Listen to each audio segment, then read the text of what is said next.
अगर आपने अभी तक हमारा चैनल सब्सक्राइब नहीं किया तो अभी सब्सक्राइब करें और बेल आइकॉन को क्लिक करके हमारी लेटेस्ट वीडियोस के बारे में अपडेट जानें। नमस्कार, मीडिया हलचल देख रहे हैं आप और मैं हूं आपके साथ हिमांशु यादव। कोरोना की इस महामारी में कुछ ऐसे पहलू निकलकर सामने आए हैं जिस पर बात करनी बहुत ज़रूरी है और आज हम उन्हीं पहलुओं पर बात करेंगे। कोरोना की इस महामारी ने इंसानों का अस्तित्व खतरे में डाल दिया है और इस संकट के लिए इस भूलोक में खुद को सर्वश्रेष्ठ कहने वाला इंसान ही जिम्मेदार है, जिसने अपनी मर्यादाएं लांघकर प्रकृति के साथ जमकर खिलवाड़ किया और करता जा रहा है। उसी गलती का परिणाम है कि आज जीवन का अस्तित्व खतरे में आ गया है, इंसानी जिंदगी खतरे में आ गई है। प्रकृति अब उन्हीं गलतियों को लेकर इंसानों को दंड दे रही है।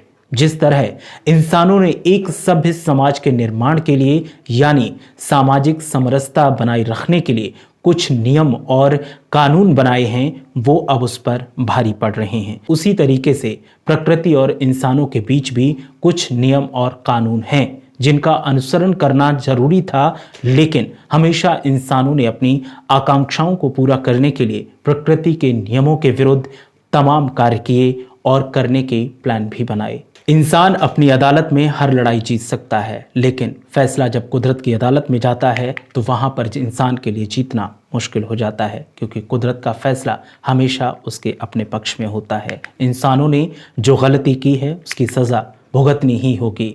इंसान भूल गया है कि खुद की गलतियों को जब भी नज़रअंदाज किया है तब प्रकृति खुद को स्वस्थ करने के लिए प्रलय लाई है और उस प्रलय ने तबाही भी मचाई है, जिसका खामियाजा इंसान को भुगतना पड़ा है।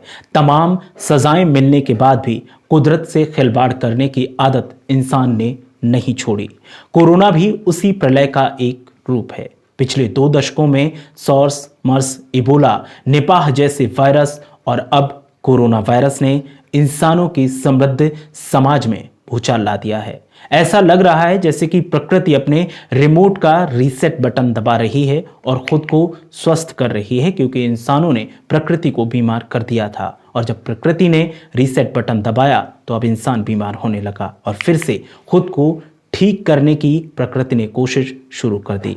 हालांकि इस महामारी के बाद इंसान अपने अस्तित्व को बचाने की जद्दोजहद में ही सही, मगर अब अपनी गलतियों से सीखने का दिखावा जरूर कर रहा है और ये दिखावा हकीकत में होना चाहिए, क्योंकि अगर अब भी सीख नहीं ली तो इंसान को इससे भारी कीमत चुकानी पड़ेगी। लॉकडाउन के बाद से दुनिया भर से जो तस्वीरें सामने आई हैं, शायद ऐसी तस्वीरों की सिर्फ हम कल्पना ही करते आए हैं।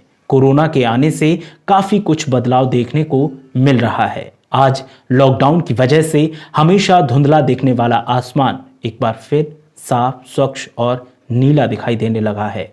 अब जहरीली हवाएं साफ हो गई हैं। दिल्ली के लोग सैकड़ों सालों के बाद अब स्वच्छ हवा में सांस ले रहे हैं। नदियां पहले से ज़्यादा निर्मल देखने को मिल रही हैं। पानी साफ हो गया है और मछलियां उनमें अटखेलियां कर रही हैं। धुंधले आसमान के तारे भी रात को अब साफ दिखाई देते हैं और बच्चे पूछते हैं कि आखिर ये सप्तऋषि क्या है। ओजोन मंडल अब फिर से सूर्य की तीक्ष्ण किरणों को खुद में समाहित करने के लिए सज्ज हो गया है और पुख्ता हो गया है। प्रकृति का गुस्सा वाजिब है, क्योंकि जिस प्रकृति ने जीवन की कल्पना को साकार किया, उसी प्रकृति का इंसानों ने दोहन करते हुए प्राकृतिक संपदाओं के अस्तित्व को खतरे में डाल दिया, खुद की सुख सुविधा के लिए। इसीलिए आज इंसानों को प्रकृति दंड दे रही है। वक्त वक्त पर प्रकृति आंखें तरेरती रही, निर्देश देती रही कि वक्त है सुधर जाइए, लेकिन इंसान नहीं सुधरा।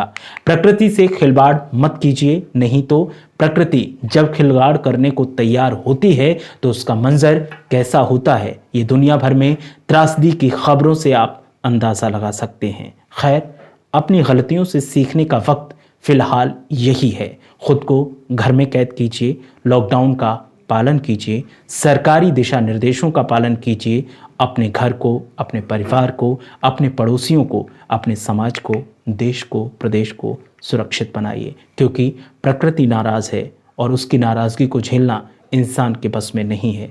इंसान को अगर खुद के अस्तित्व को बचाए रखना है तो प्रकृति के अस्तित्व को सहेज कर रखना होगा। ये वीडियो आपको कैसा लगा हमें कमेंट करके ज़रूर बताइएगा। साथ ही हमें ये भी बताइए कि आगे हम और क्या सुधार कर सकते हैं। वीडियो को लाइक कीजिए, शेयर कीजिए और चैनल को सब्सक्राइब करना मत भूलिए।